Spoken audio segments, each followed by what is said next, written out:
Well, hello there, and welcome to episode 17 of the Classic Rock Podcast. For those about to pod, we salute you. In this episode, Brian looks back at the year 2003. Good luck, Brian. Thanks. We talk about the recent rock news, and we reflect on recent gigs that we've been to. We have seen live music. Yay! But without further ado, you've heard him already. Here's my festival friend, Mr. Brian Maley. Hello, Matthew. How are you? Better being a festival friend than a fisherman's friend. That's true, actually. Or a festive friend. How are you? Since I saw you in person a couple of weeks ago. I'm very well. I am very well. It's music has come alive. Isn't it brilliant when you go onto Facebook and social media going, the Dead Daisies have announced a tour. Yeah.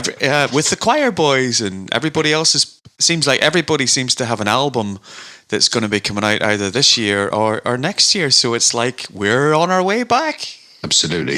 Yeah, I bought some tickets to a gig, and I almost forgot what it was like. So I bought tickets to see Bad Touch and Piston in London in December, and it felt good. Because it's happening. We're getting back out there. More of that to come later. Okay. Though, young Brian. Okay. So, in the news, what caught your eye recently, young Brian? There seems to be. We've talked about it in the show in the past. Great documentaries. There's, I think it's at the end of this month, one I'm looking forward to, which is the Rick Rubin and Paul McCartney 3-2-1 documentary. So that's a great, just another insight into the Beatles. Obviously, Get Back's going to be coming out soon, and the much anticipated Access All Areas Becoming Led Zeppelin documentary, which has been worked on since 2019, and I'm really looking forward to that because there's been, apart from the Songs Remains the Same, which is more of a film. About more of a concert film. We've not had anything really officially from the band, so I'm desperate to see Zeppelin. If it's all access, and it's that'll be brilliant. Yeah, no, I'm looking forward to it. As a big Led Zeppelin fan, which I am, it's very exciting. I mean, there are lots and lots of kind of unofficial Zeppelin. Sort of documentaries and stuff out there, talking to the guy who used to make them tea back in 1969 and their roadie from 1973, and all those kind of people with tenuous relationships. But this promises to be quite good, doesn't it? It's quite lengthy as well. I think it's a couple of hours. Yeah, and it's been sort of endorsed by the remaining members of Led Zeppelin, Jimmy Page, Robert Plant, and John Paul Jones, of course. And I think it's great. It's kind of come out of the blue, isn't it? Or at least for me, I wasn't tracking it in terms of its development, but completely, absolutely, I completely agree with you. Yeah, I wonder whether it's going to be like, kind of warts and all, or it's going to be a little bit sort of sanitized, because I've seen Robert Plant interviewed a few times, and he does have a tendency to kind of play down the stories, let's say, and understandably, it was a long time ago and everything. Whether it's going to be really, I doubt it. Really, I think it's going to be more sort of, the evolution of the band and the ups and downs and so on. But yeah, very exciting. Very exciting. Looking forward to that. What about you? What's happened in the news? Well, the thing that is quite sad, actually. So we recently lost Dusty Hill from ZZ Top, who passed away at the age of 72, which doesn't seem that old. No. And it was, ZZ Top are one of those kind of bands that is always there. I remember when I was young, first getting into rock music, and they was sort of some mystical band. They looked old then. With their long beards and everything, and they're only in their 30s. Yeah. Sad. I like Dusty Hill. He was probably my favourite member of ZZ Top. Quite a lovable, cuddly character, good bass player, great singer, and sad loss. You and I, of course, have seen ZZ Top a couple of times. But what's your first ZZ Top memory, Brian? My first ZZ Top memory was when we saw, we were right at the front. That's true. Right at the front of the High Voltage Festival. I've got some shockingly bad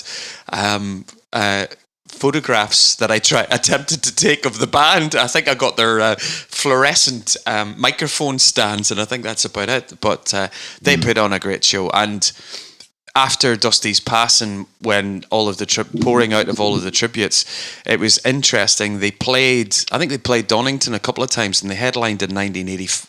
Played in 1985, and I think they played in 83 or 81? Yeah, 83. I went played in 83. 83, yeah. And if you look at the set list, there's very little change in the set list that they played. And, you know, I've played in bands for years. I love playing Tush and Lagrange. And as you say, for three guys, they had a sound. You know, the little old band from Texas. And actually, if you haven't watched the documentary that's on them, it is absolutely fantastic. And it's just such a... It is, you mentioned about the evolution of band with Zeppelin. It's just the three of them. They're kind of sitting in a studio and they're jamming a little bit.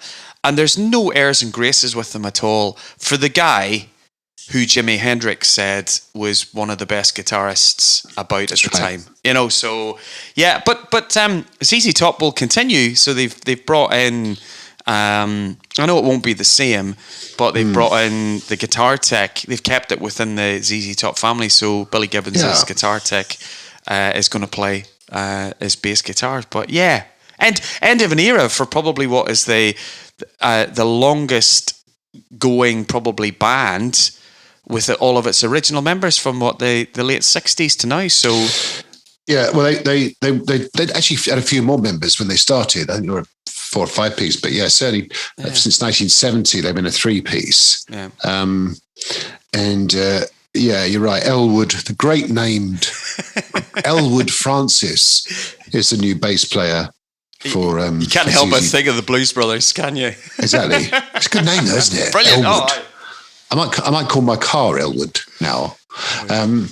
Anyway, yeah. So ZZ Top will continue, and Billy Gibbons, of course, is very successful in his own right as a solo artist. Yeah. Some great stuff out at the moment. But yeah, so sad news. But you know, as I say, hopefully ZZ Top will go on, and the memory of Dusty Hill will live long. Also. Yeah. But on a positive on a positive front, I went on to the websites that you go on, Matt, in order to order tickets. No names shall be mentioned. No. And I purchased tickets for a lovely 3-band package. Oh, really? With good old Europe as special guests, good old Foreigner, and Uncle David. So Whitesnake, Foreigner, and Europe. I know I've said it in the past. I'm never going to go and see David again, and never going. But it is the final hurrah for Whitesnake. The tour dates are out, and I shall be there in Glasgow singing along to DC with the interesting new addition. Yeah. To the Whitesnake, so the Magnificent Seven. So the singer that we've talked about. Do you remember Dino Jurasic? Yep. Who's done a lot of these sort of lockdown projects with Joel Hoekstra and Mike Portnoy. So Dino has joined Whitesnake, and it's going to be interesting to see, is he going to be doing lots of singing? He's a keyboard player, he's a bass player. It's like I'm so excited if that young fella is going to be doing Whitesnake material and DC's going to be there with him. That's going to be just amazing. Yeah, no, I saw that. I thought it was quite an interesting move. He's being portrayed as a multi-instrumentalist, whereas you and I both know he's a very, very good singer. And I was wondering, and this is no disrespect to David Coverdale, of course. We love DC. Absolutely. But I wonder just wonder whether he is likely to be the new sort of voice of Whitesnake. Maybe, I don't know. No, it's like, like you go Coverdale Kiss. You're going like Kiss. Exactly, in a Franchise way. it. Yeah, David Covenants will pass the baton to young Dino. Is his name Dino? Did you say? Yeah, Dino. Now I'm thinking of the Dexys Midnight Runners song, of course. I know that's about Gino Washington, Brian. You can't pull the wool over my eyes. I could have said. Oh, you mean Dino from the Flintstones? The dog in the Flintstones. Yeah, you could have done. We just have. Yeah, so I got tickets with one of our listeners actually. Me and Paul Whelan. I got to see them in London, and it should be good. Great bill. Yeah. How did you see Foreigner back as well? And in a way, they've kind of gone the same. Talking about bands who've kind of, I suppose, evolved, and members have kind of departed, but the actual name continues. Of course, those that have seen Foreigner over the last few years, Mick Jones, the founding member of Foreigner, the foreigner, if you like, in Foreigner. It's true. As he was back in the 70s. He was obviously the only English person in the band, hence the name Foreigner. He's not really as involved as he used to be, and but the band still goes on. Great singer in Kelly Hansen, and it's great players, of course. And then, of course, the fantastic Europe. So you're very happy about that. You might want to get there early because it sounds like they're going to be starting sort of mid-afternoon with all these acts and bands to get through. But yeah, great stuff. Looking forward to that. The other thing which has come out recently is a new song by Guns N' Roses. Oh, absurd! Yes, have you heard that? I have. What do you think of it? I'm not really a big fan, if I'm honest. No. Yeah, it's. I'm surprised. I thought you'd love it. Yeah. It's quite odd, isn't it? It sounds a bit like The Prodigy. Yes. Very not that I know much about The Prodigy. Yeah. If you're expecting Sweet Child of Mine or Welcome to the Jungle, boys and girls, you're going to be a little bit disappointed because it is quite an interesting thing. Obviously, Slash's guitar is in there. Yeah. But it is very interesting from a vocal perspective. Maybe that's what the attraction will be, that it's interesting in terms of how it's produced and presented. But yeah. Well, here's a question for you. Whenever the Chinese Democracy came out, were you, yay, I'm going to go and buy it? And where absolutely were you?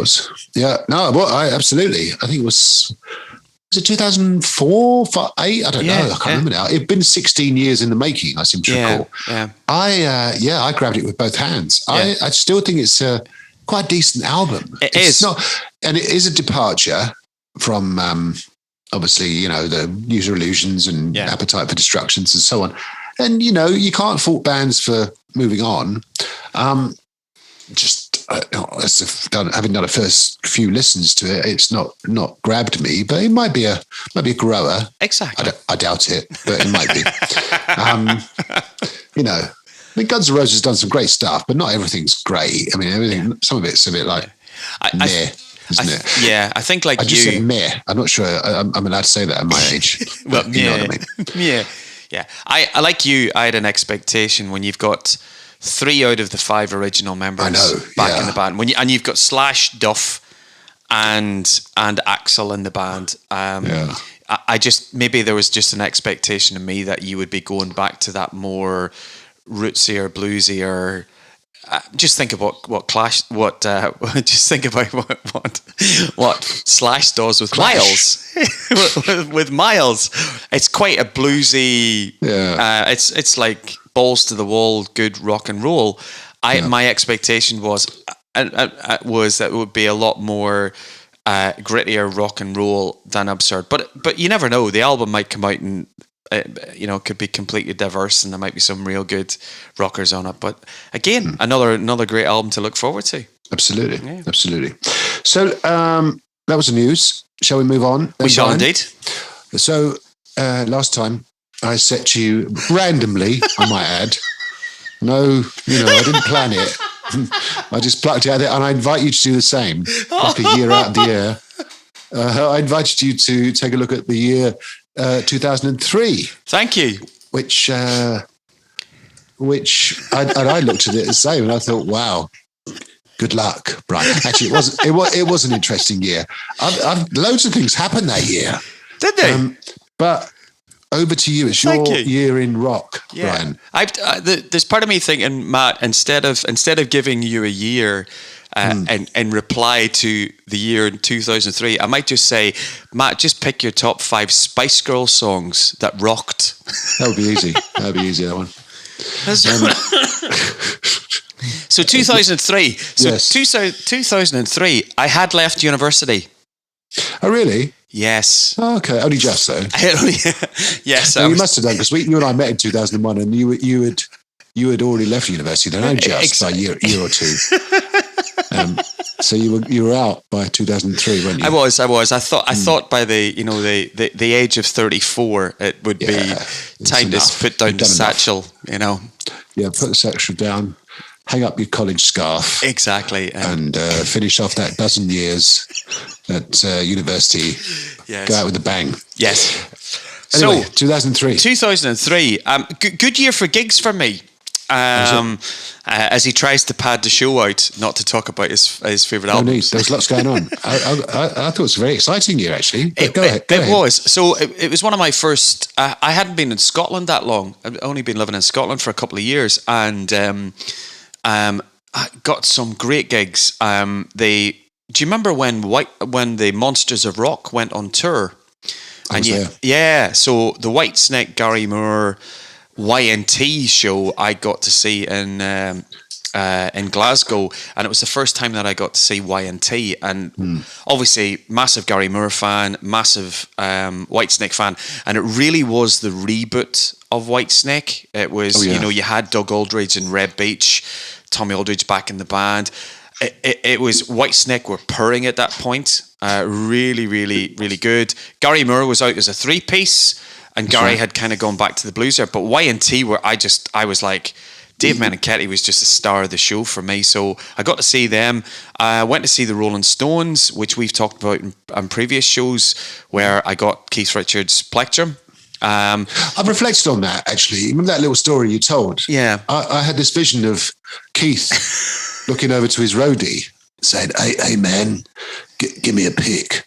And the roadie just like goes, sorry, I gave it to that guy over there. He asked so politely. Okay, fair enough, man. And he just carries on regardless, as Keith would. That just a little image that I kind of developed from that little story you told a few weeks ago. And then there's a great band from America, which I wouldn't necessarily say they were rock. They were probably indie rock pop, but great band called Matchbox 20.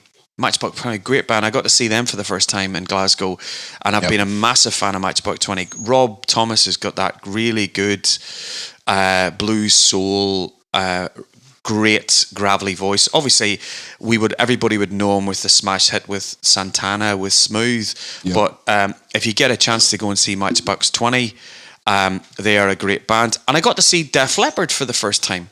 Okay. Yeah, and we'll come on to the great band that supported Def Leppard on that. It was on the X tour or the 10 tour, and it was a little bit of a quiet time for the Leps. For the Leps. So I actually got to see them in Newcastle City Hall, supported by the Darkness. Yep. And I didn't see the Darkness because I decided to stay in the bar. So for me, 2003 was a great year for going to see live music. And obviously, everybody was out touring on the great albums that were released in 2002. So let's get into Brian's choices for his favourite albums of 2003. Now, I was expecting to do like a countdown music then, number 5. Yes, not off bite. So the first album, and it's a nice little segue because I think in 2003, the band that landed was The Darkness with Permission to Land. Obviously, we saw them in Steelhouse. They played pretty much all the album anyway. They did, didn't they? They did. Yeah. But when you've got 5 singles off their debut album, I Believe in a Thing Called Love, Growing on Me, Get Your Hands Off My Woman, and of course the brilliant Christmas single, Christmas Time, Don't Let the Bells End. It was the shot in the arm that I think rock just needed at that point. Just that. Oh, absolutely. Wasn't it just? Yeah. So, and I didn't. Do you know what? I didn't take it. Too seriously at the time, Matt. I kind of went with it. It's a bit like Steel Panther. It was just like, I probably didn't give them enough credit as a live band and the singing and the musicianship. But I have to go with Permission to Land in 2003. I think it was one of the great albums that was released that year. Yep. What was your initial when the album came out?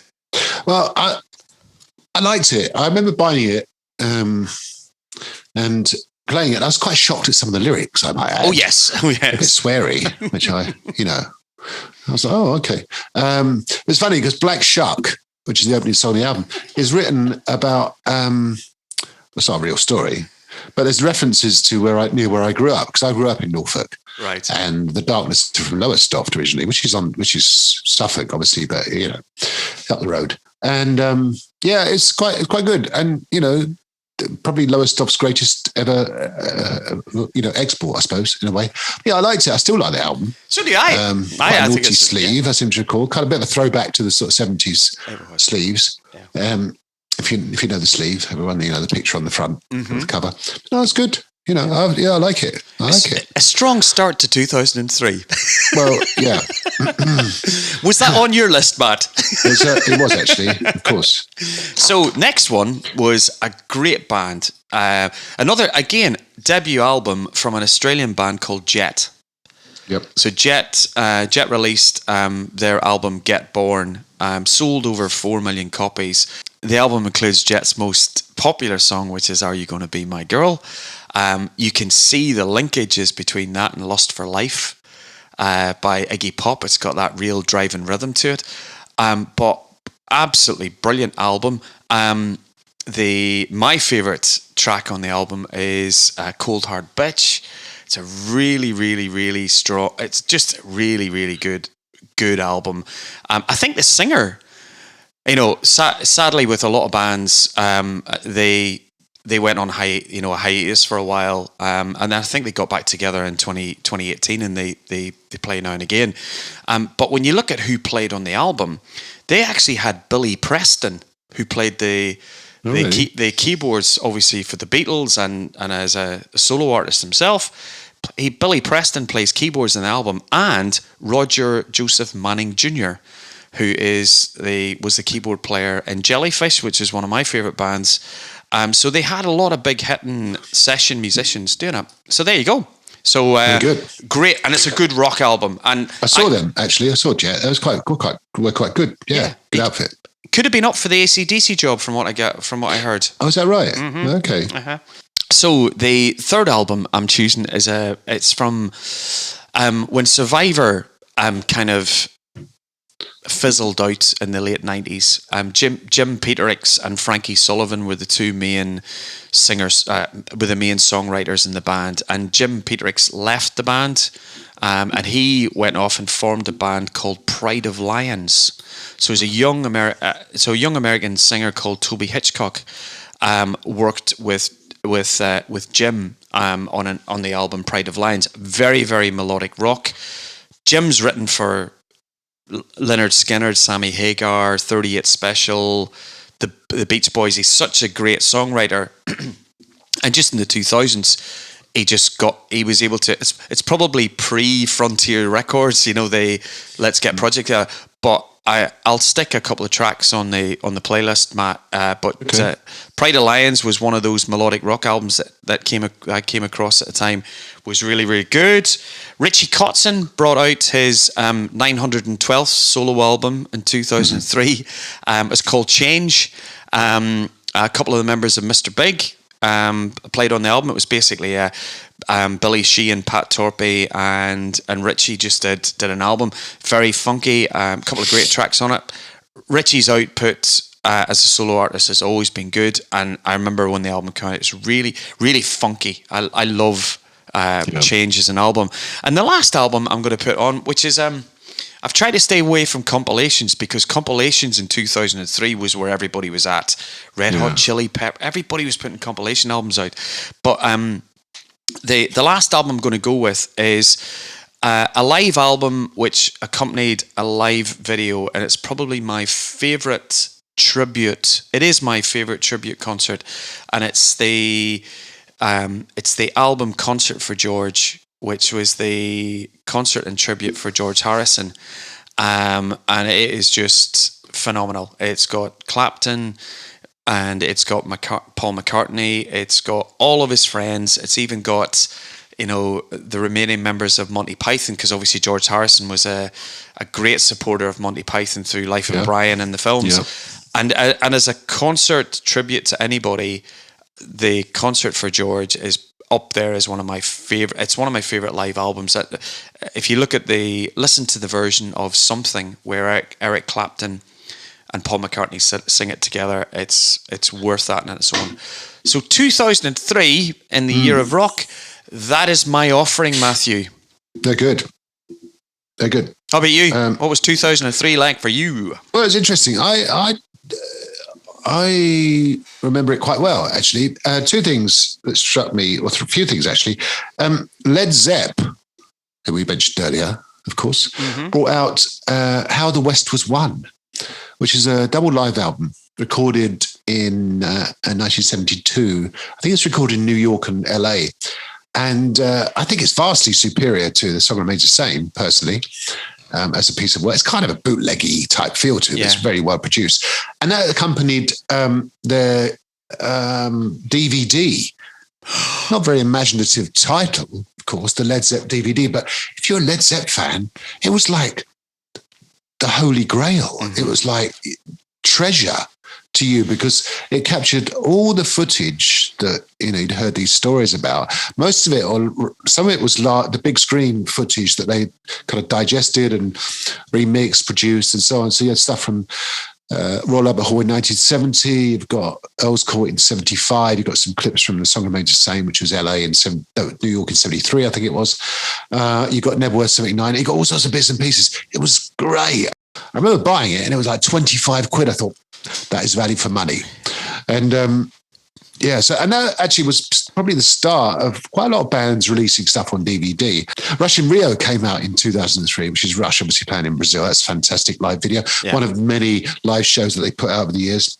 Album-wise, Dance of Death by Maiden came out, Iron Maiden, and we talked about them plenty of times. Very, very prolific, of course. And I'm only mentioning it because it's got some cracking songs in it. Passchendaele is on there, which I love that song. And also Dance of Death, the title track, of course. So, and then you mentioned compilations. Robert Plant brought out a best of, if you like, 66 to Timbuktu, which is basically kind of a career-spanning thing. 66 being, the year he started kind of professionally singing. Timbuktu, of course, being, a reflection of his love, growing love of world music in the early 2000s. So there are also a few things that happened in 2003, which we should just note. Robert Trujillo joined Metallica, and if you've seen the film Some Kind of Monster, you will know that he was paid a kind of a welcome to Metallica $1 million.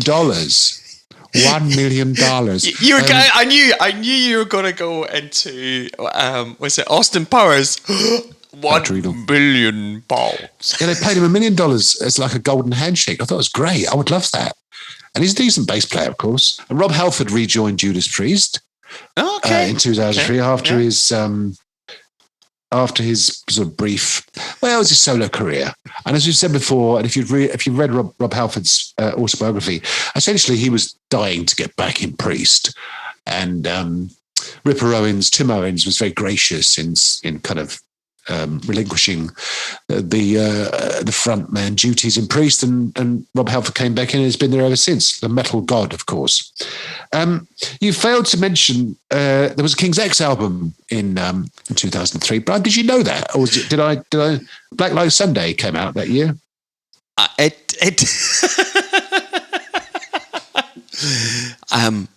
I didn't mention Black Light Sunday because it's probably one of my, if not my least favourite King's X albums. And usually when we pick albums, Matt, we want to highlight the great tracks that are on that album. I did know that Black Light Sunday is one of those albums. It was an album which it was material that King's X had never recorded, but it was demos and stuff that they'd done prior to King's X days, and they basically went with materials. So it's just not an album that I don't listen to it. I bought it at the time, but I just wasn't a big fan of it. So thank you for calling me out on one of my least favourite King's X albums. Well, I didn't know that, of course. The other thing I wanted to mention was that a film came out in 2003, which I've probably seen, I don't know, a dozen plus times. My kids loved it when they were young. And that film is School of Rock. And what a film. Mega. What a film. Jack Black as the substitute teacher, Miss Mullins doing her Stevie Nicks thing to Edge of 17. I'm just throwing these in because you've got to play these songs. Edge of 17. I mean, it's synonymous with that film. Yeah. You can't hear that song without thinking of Ned Schliebly and Miss Mullins in the bar, just get a little bit tipsy. Great. I love it. I still watch these both to this day. You and me both. And it's got such a great soundtrack as well. Listen to some of the stuff in the background. Some great characters. Jack Black essentially plays himself. With his Gibson SG Mint Condish and just it's great stuff. And do you know what? A lot of the early part of the film when he's in the band, if people have been in bands and they play to like One Man and His Dog, and you've probably tried your stage dive audience, Brian, I imagine. Knowing you. It's a cracker. It's a cracker. It's fantastic. And of course now it's a stage show. Slightly different music, same vibe. Check it out. Either dig out the DVD or find it online somewhere. Go to see the stage show. It's great stuff. School of Rock. I couldn't not mention that. Fantastic film. Yeah. So Paul Whelan, we did 2003. Yeah. Top man, Paul Whelan. And to my friend Will, he and I had a bet that you'd love that absurd song by Guns N' Roses. So there you go, Will. I was wrong. Right. Sorry, Will. So that was 2003, Brian. Have you got a year for me, and please make it a good one? A year for you. I want to give you 2011. Oh, okay. All right. I'll take that. Yeah, 2011. We went to a lot of good gigs and stuff in 2011. I'd be interested to see what happened in the year of rock in 2011. Well, quite a lot actually. I can remember it well. So moving on, Brian. Yep. So we went to a festival. In fact, I've been to two. You and I went to Steelhouse. You've just. I know. It's like buses, nothing for months, and all of a sudden two back to back. So we went to Steelhouse in Wales, which is literally up a mountain, isn't it? It's literally up a mountain. I was talking to a couple of local guys who were there, and I said, is this a mountain? He said, oh yeah, this is a mountain. I thought, wow. But it was good. It was good fun, wasn't it? It was brilliant. I think everybody that was there was wanting to have a good time, just get back to doing what we do at festivals. And I think every single band that was there mentioned it in some form. If they didn't talk about it, they just put in great performances, and everybody looked as if they were just so pleased to be on a stage and just performing.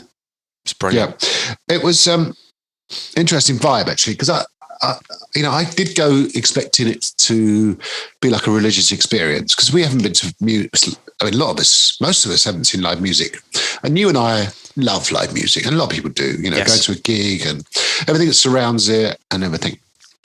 And in a way, it was, I wouldn't say it was an anticlimax, but it did sort of feel like the next day in a way, because it was just, it was good. It was great to see live music. And then you just kind of got into it, and it was a festival. Yeah. There were people sitting in little chairs, and there was, long queues at the bar, and toilets were disgusting, and there was a horrible smell. Do you remember there was a smell, wasn't there, Brian? There was, we were yes. up a mountain on a farm. We camped literally next to a field of sheep, which is quite cute. But funny enough, you talk about bands being happy to be there. A friend of mine before we went, Richard, he said, what you should do, you should have a drinking game. Every time a band says, it's great to be back, you have a drink. And after the first couple of bands that we saw, I thought, thank God we didn't do that drinking game, because we would have been absolutely paralytic after the first couple of bands. But they were very appreciative, and there was a lot of energy. You're right, a lot of energy from the band. Some great performances. I didn't see many that were rusty. No, not at all. But yeah, the vibe was that it was all British acts and a lot of young acts. Now, you and I have talked about young acts, and we're very much fans of new bands coming through and that constant evolution of rock music. Yeah, not only in the UK, but of course globally. And there's plenty of new bands coming through, whether it's Girish and the Chronicles in India, or it's Mammoth WVH in the US, or in the case of the UK, there's a movement which is gathering momentum called the New Wave of Classic Rock. A compilation album was number 3 in the album charts, which is quite phenomenal. But day one, what were your memories of day one, Brian? Greatest surprise for me on the Friday. I had an expectation. I've never seen Phil Campbell and the Bastard Sons, but we all know Phil Campbell from Motorhead. So, but I had an expectation of it being a Motorhead set, and the singer, Andrew Hunt from Buffalo Summer, who was a temporary singer, fantastic, wasn't he? He just blew me away. And for me, I would have thought, oh, maybe the Choir Boys should be headlining and Phil Campbell should be special guests. But they got the bills so right, and that young singer Andrew Hunt just blew me away. Those are Choir Boys, great, but the Phil Campbell and the young singer Andrew Hunt was just fantastic. Everybody was talking about it in this. Remember? Yeah, he was great guy. Yeah. You? I mean, they did. Yeah, I loved it. I mean, I've seen the Choir Boys a load of times, and they're always good value, a lot of fun. But yeah, Phil Campbell and his band was a revelation. And you say the singer was magnificent. On Saturday, we there was, because the weather was bad overnight, there was a bit of a problem with the stages, so had to rebuild the stage essentially, I think. But it started well. A couple of good bands. I was quite impressed with Hands Off Gretel. They were quite quirky. Quite enjoyed them. Excellent. Chris Barris band, of course. He was great. A lot of tattoos. Yes. But he's a real rocker, isn't he? Does some great songs. Very funny between songs as well. One of those artists that, like I've said, in the context of Dave Grohl, you sort of look forward to the song's ending, not in a bad way, but because you want to hear his patter. And he was very funny. You were quite impressed with Chris Barris, I think, weren't you? I loved Chris Barris. I remember seeing Chris Barris open up the second stage at Ramblin' Man. And I thought he was great. He played a lot of his new album. Obviously, he's touring next year. He was on it. And I thought what was nice about Chris's band, his keyboard player is now his rhythm guitar player. So it was a lot more, it was quite a lot more rockier. And shamelessly after the Chris Barris band had played, they were hanging about around the record stores, etc. And I got a chance to chat to all of the band, and what a really nice bunch the whole Chris Barris band were. They were. I could have just picked them up and formed a band myself with them. You wish. I wish. He kind of set a real performance bar for the rest of the day. I agree. Toby Jepson did a nice solo set. Toby Jepson, the singer of Wayward Sons and Little Angels. Great stuff from him. Those Damn Crows, I thought, were fantastic. Those Damn Crows are one of those bands we talked about. They are a headliner of the future. They're going to be at the top of the bill at Download. There's some sort of X factor with Those Damn Crows. Great acts. If you don't know them, if you're listening in America or Australia or wherever, check out Those Damn Crows. They come from Wales. Solid rock band, good songs. Singer with more charisma than you can shake a stick at. Great musicianship, and just some great songs. Need to get some more songs in their set, I think, because if you're like me, you've been seeing them for the last 4 or 5 years, they probably need to get working on another album or so. But they were great, weren't they? They were brilliant. I thought they had the crowd with them. The crowd wanted them to play well. The band played well. And then when Those Damn Crows finished, it was like everybody went, right, we'll go and have a wee break now. And I thought Therapy had to work really hard to keep the audience that was there, because there was a lot of people there that were shouting for those Damn Crows, and they delivered. They're a really good set. Well, they were on home turf, weren't they? In the middle of Wales, of course. You know, slightly unfair advantage to your countrymen. Therapy, of course. Yeah. Toured with Countrymen, met a few people, didn't we? Always good to catch up with people at festivals and meet new friends. So nice to meet Eamon O'Neill, who was camping next to us. Yep. Hello, Eamon.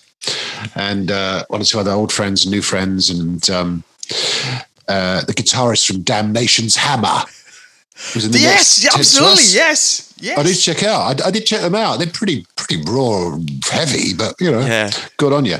And of course, the headliner of day 2 was the aforementioned The Darkness, who put on a great show. I thought they were fantastic. I mean, they are what they are. They're just such fun, great songs, good musicianship.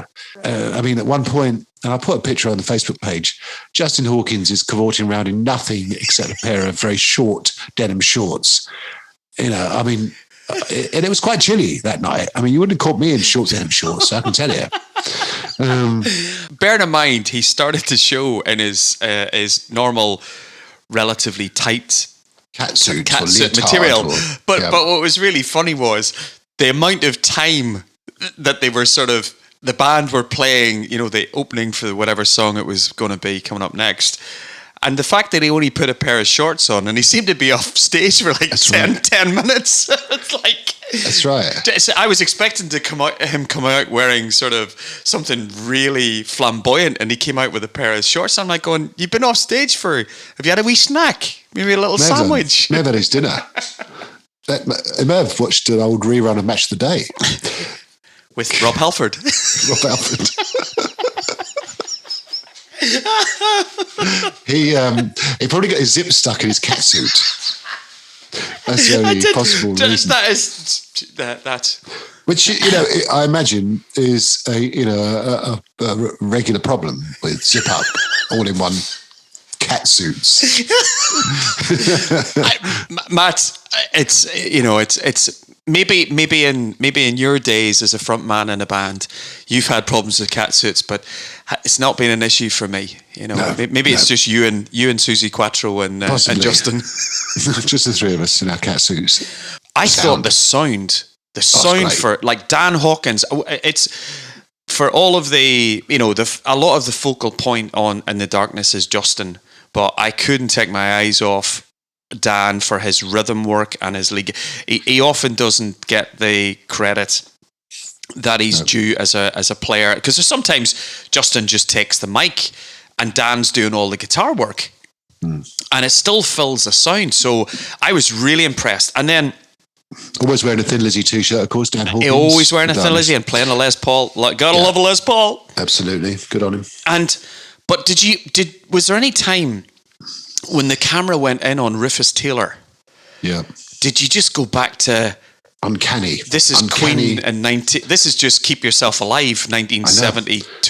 It was so for those who don't know, and that's probably no one, but Rufus Taylor is the drummer of Darkness, and also Roger Taylor from Queen's Son. And you're right. I mean, he's got the long blonde hair, and he's the same build, and he does look uncannily like his dad, doesn't he? Amazing resemblance. And fantastic drummer as well too. In his own right, he was absolutely bang on. Yeah, good stuff. Yeah, so check out the Darkness. They're touring the UK later this year. I'm not sure what they're doing the rest of the world. I think they're out and about globally.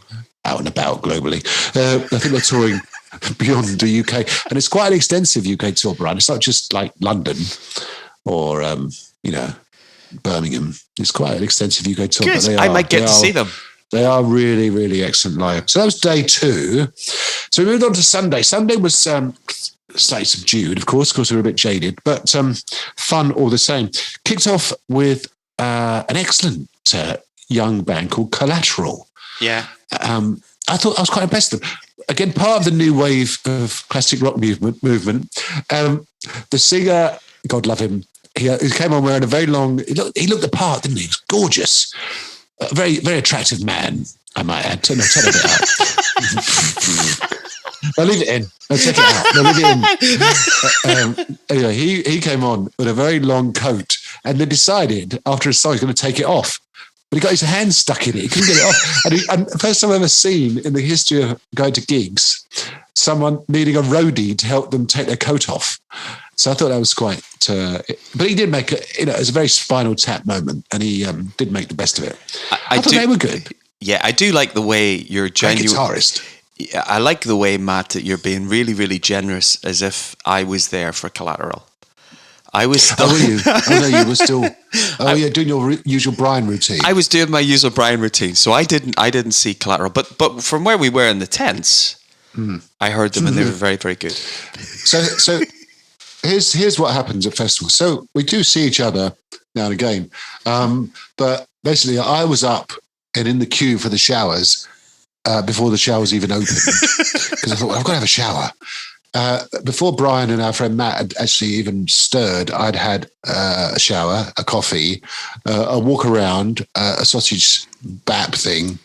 And it drove to Cardiff and came back. Drove to Cardiff, watched Match of the Day a few times, watched School of Rock, and before they even stirred.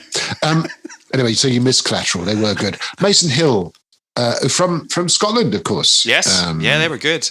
They were good. Again, one of those new bands, classic, new wave of classic rock. New album out. They brought it. They would a long time to bring it out, but brought out their album Against the Wall. I think it was early this year. I can't remember now. They played some songs off it, and they did an excellent version of that Foo Fighters song, Brian, didn't they? Yeah, Best of You. Best of You, which I thought was quite one of the high points of the weekend, if I'm honest with you. Quite an emotional version by the Mason Hill singer. I think, in all seriousness, there was a lot of love there, and a lot of bands were really happy to be back and doing what they want to do. So it was a real kind of, everyone was on the same side. Yes. As is always the case at gigs, but, particularly in this case, because everyone was happy to be there, from the, from the guy at the back of the auditorium to the roadies. And it was just great to be back, wasn't it? Yeah. Wayward Sons played. I met you hanging out with rock stars. I met in fact it was on the Saturday, but I met the guitarist from Sam Wood, who was the guitarist in Wayward Sons. And I got a picture taken with him, actually. He looked very rock star with his leather jacket and long hair. Yeah. And I looked very like a bird watcher in my baseball cap and waterproof jacket. But I went up to him and said, I went up to him and said, "Hi, Sam, my wife loves you. Can I get a picture with you? Because she likes you and she likes the name Sam." It sounded better at the time. Yes. And he was very gracious. He was lovely. So I put that picture on Facebook if anyone's interested. Wayward Sons were great, weren't they? They put on a good do you know what? Were you still in bed by then, or were you having your shower? No. I'd come down for breakfast at that point. Had a couple 3 o'clock in the afternoon. Yeah. I come down. No, do you know what? Though Sam Wood epitomised the festival for me. He was so smiley. He was so happy. He just was so great to be out playing. He just was so happy to be on a stage. So Wayward Sons were great. Yeah, I really enjoyed them. And of course, we had the guru, the master, Bernie Marsden, came on with his chair in that classic kind of like 5 o'clock spot. Sun was out, everyone was enjoying the festival in their own ways, and Bernie treated us to some of the early Whitesnake stuff, which is fantastic, wasn't it? Yeah, it was. Nev MacDonald was singing, and it was really rootsy, really bluesy, and they did some really early Whitesnake. Obviously, you're going to get Walking the Shadow Blues, but they played a brilliant version of Blind Man, which was just phenomenal. And I thought, obviously Bernie was a very close friend of Peter Green, so they did a cracking version of Oh Well. It was the first anniversary of Peter Green's. And then poor Bernie put his back out in the middle of the set, so he had to go and take a seat, and you could tell he was orchestrating things while he was on stage. You know, it was a real good live vibe about the band, and I really felt for him because he twisted his back, and but we got all the Whitesnake hits, all the stuff that we liked from that era. But it was brilliant. Yeah, really good. It was good. I thought the next band, the Wild Hearts, one of the best bands of the weekend. Absolutely fantastic.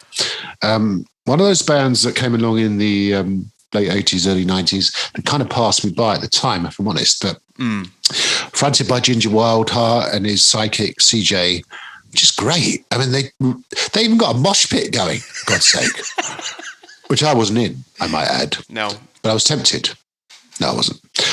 They were great. The Wild Hearts, check them out. I think they're out on tour. Did they say they're on tour this year? They got a relatively new album out. Renaissance Man was out, been out a couple of years, but I mean, the first album for a long time, which is a great album. Wild Hearts are great. And then the whole weekend was finished off by Uriah Heep. And I have to say, I missed most of them because I went to bed. I was so tired and emotional. But I was woken up by the fireworks. We did get to hear them from a distance. I was woken up by the fireworks that ended the festival. Yeah. So that's how rock and roll I am. I go to sleep and miss the end of the festival. But it had been a long festival. And I think we were slightly out of shape because, not out of shape.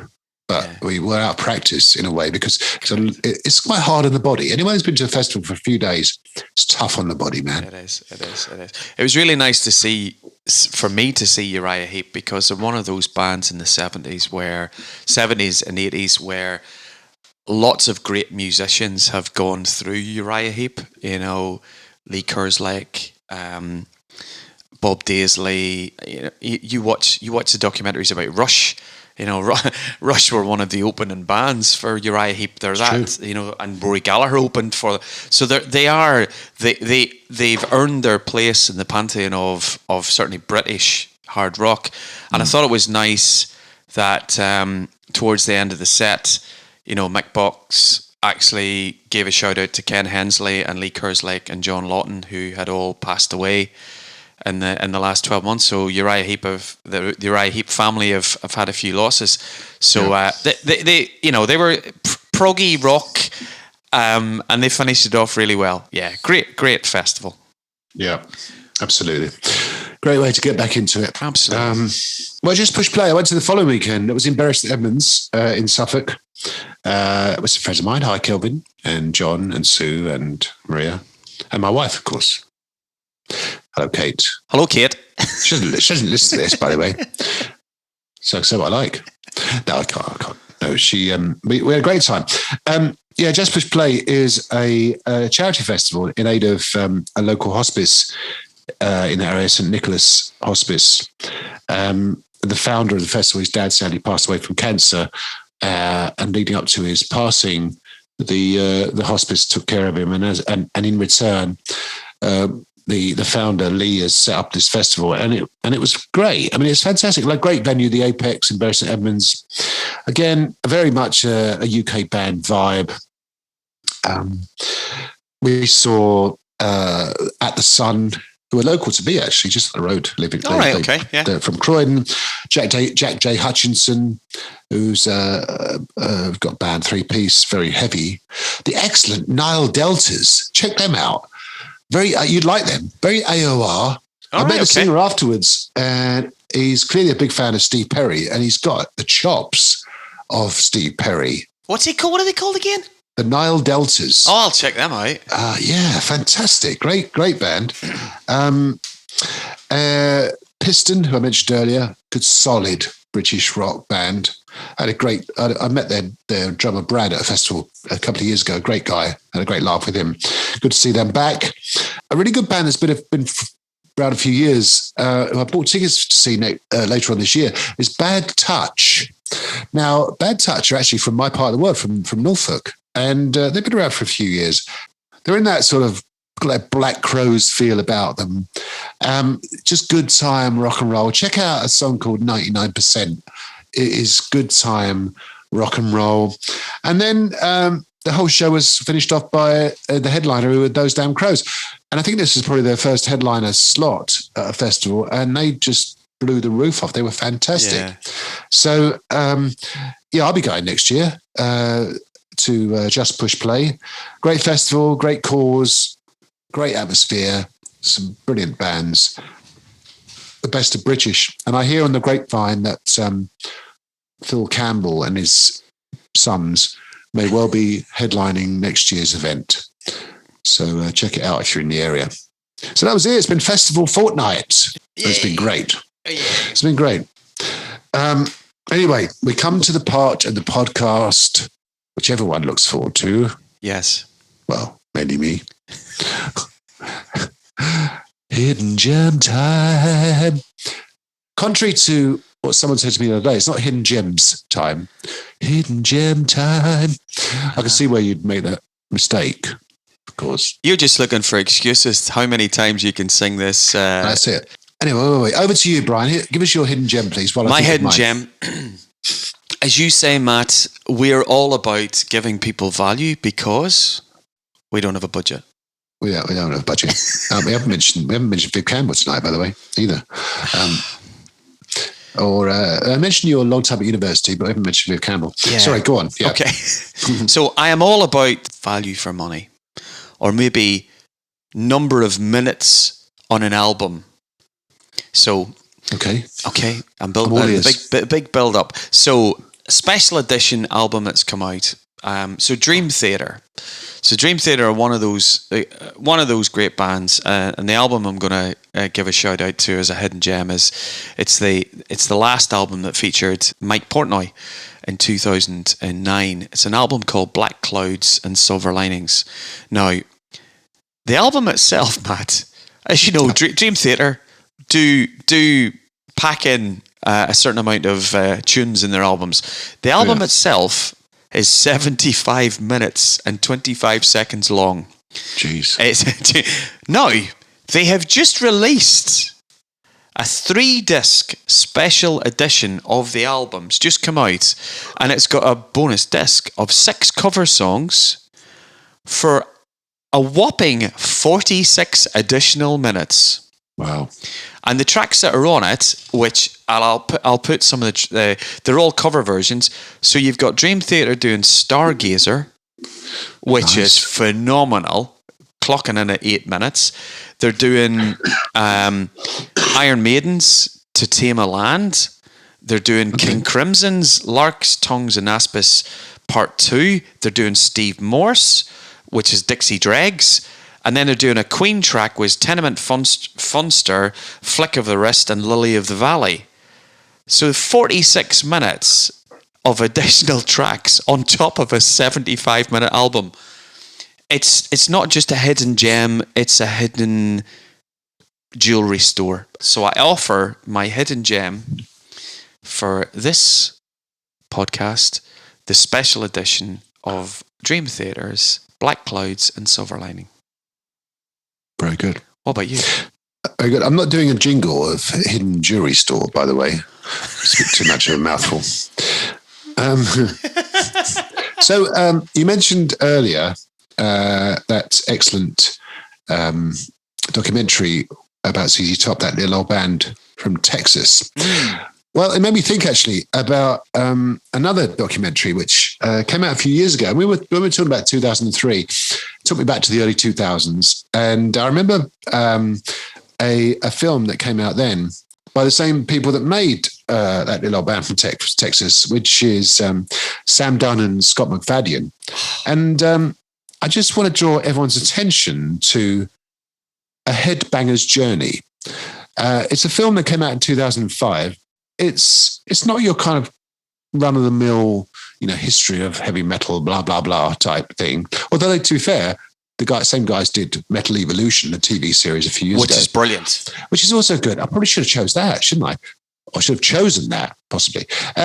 But yeah, check out Headbanger's Journey. It's just good. It's just, if you're interested in rock, it's more sort of from an anthropological perspective, because Sam Dunn himself is an anthropologist, and check it out. It's worth a look, and I would say it sort of started the journey of what is now known as banger films, from that emanated from that original film. And they've done films about Rush, and they've done films about Iron Maiden, the Flight 66 thing, and so on. So, yeah, my hidden gem, not very exciting one, but a good one all the same, is it's called Metal: A Headbanger's Journey, and it's by banger films, Scott McFadden and Sam Dunn. And it made me think, actually, Brian, did you actually headbang back in the day? Yeah, I did.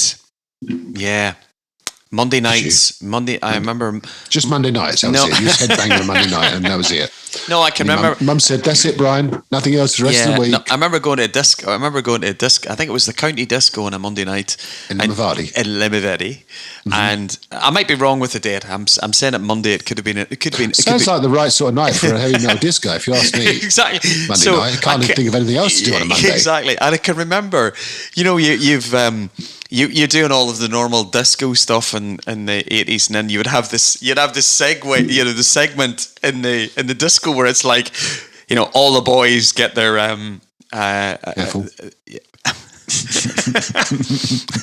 all the boys get their air guitars ready, and we're all standing around. Get the guitars out, and you're head banging along to Caroline and whatever. Did you ever forget to bring your air guitar with you? No, do you know what? I usually forget everything when it comes to gigging, so I'm sure I did. I probably borrowed somebody else. Was it always in tune? Did you have to tune it up?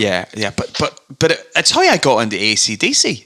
You think of the live version of Whole Lotta Rosie, where Angus is doing the din din din din din din din. He's doing the when it all goes slow down. You could tell the real headbangers who could mime along to the Angus quiet bits and stuff. But no, I headbang. I used to hate waking up the next morning, Matt, and the back of your neck was just killing yourself. That was the thing. Yeah, we used to go to watch bands in Thetford where I grew up, and I remember we used to kind of kneel down on the floor. Pretty made sense, actually, and then headbang while kneeling on the floor, and the hair would go over, dandruff everywhere. And as you say, you had that bad neck the next day. We should try again. We should do a bit more. We do a little bit of head nodding, don't we? We're not really head bangers anymore, are we? Because it's quite hard on the neck. So that was it. That was it. Another one done. Another one bites the dust, as it were. Absolutely. To go back to the Queen reference earlier. Well, it's been great, as always. Lovely to see you the other week, goes without saying. Absolutely. And all that remains to say is thank you, everyone, for listening. Please get in touch at FTAT Pod on Twitter and on Facebook. Welcome to our we had a few new Facebook friends, actually, so welcome to our new Facebook friends. Yep, hello. And please pass the word around, and we'll see you all in a few weeks, boys and girls. See you, Matt. Rock on, everybody. Bye.